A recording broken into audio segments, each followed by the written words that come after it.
Hello there, and welcome to Andre's Artist Profiles. Today is the birthday of none other than Mr. Rod Steward. Now, he has an enormous catalog. In the last millennium, a lot of it has consisted of cover albums of other people's work. And while he's a great interpretive singer and has been known for that throughout his career, there were so many of those type of albums, I just didn't pick them up. But, you know, through Amazon bargains, mostly first editions of the CD, not the remasters, although there are a few, I'm sure, in this collection, I end up having all the Rod Steward classics. So, for the sake of time, I'm not going to give you too much detail about the individual albums as I go through them. But his mixture, initially at least, of soul, rock, and different European folk styles definitely made its mark, as well as his distinctive vocals, which we'd already heard in the Small Faces, of which he was the lead singer. Now, Rod Steward's first album was called An Old Raincoat Will Never Let You Down, from 1969, retitled as the Rod Stewart album.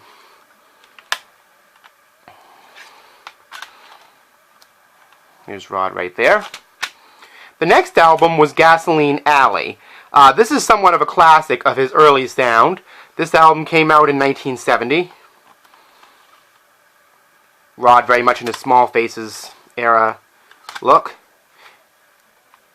After that, he left the Small Faces and released this album in 1971. I believe he left the Small Faces after that. I can't confirm it either way. I don't know much about them, but that's what I understand. This album is Rod Steward's classic. It's a great album, but Maggie May, of course, was the big hit off of this. Every Picture Tells a Story. Everybody who knows about Rod Stewart or classic rock knows about this album very well. The next record is called Never a Dull Moment, very much in that same vein. There's the song listing on that. The next album is called Smiler, another album in the same vein. This is one of the Rod Stewart remasters. This didn't do quite as well, but anyway, I digress. That was 1974. He moved to Atlantic in 1975 to record this more soul-oriented album with Tom Dowd, Atlantic Crossing. He followed it up with A Night on the Town in 1976. This album contained a very poignant folk song called The Killing of Georgie, about the murder of one of Rod Steward's homosexual friends. And the hit off of this was, of course, Tonight's the Night. Everybody knows that song well. Great album. Another great mixture of slick soul and pop rock. This next album is another Tom Dowd production, Footloose and Fancy Free. Very Rolling Stones oriented. The hit single was Hot Legs, and, you know, very good, strong soul and rock mixture from 1977. Now, of course, this album is best known for Do You Think I'm Sexy, another Tom Dowd production, Blondes Have More Fun, but other than that, is really a much more harder rocking album than even Never a Dull Moment there, 1978. He opened up the 80s with this album, Foolish Behavior, and this is on the Flashback label, Warner Brothers. This album is just a little more leaning toward new wave, but if you want serious new wave, you go to the next album, Tonight I'm Yours. You know, Young Turks really got him into that new wave sound, and he did it very well. Tonight I'm Yours is also a great song. Great album, one of my favorites by Rod Stewart. Self-produced. Along with this one, everybody picks on this album, musically it seems, because it was recorded with a very 80s sound to it. A very 80s electro, soul, rock kind of sound. Not that dissimilar to Hall & Oates' Big Bam Boom. I don't know why everybody picks on it, or the 80s for that matter. Great parody of the Elvis Greatest Hits album there. Body Wishes. Really a good album.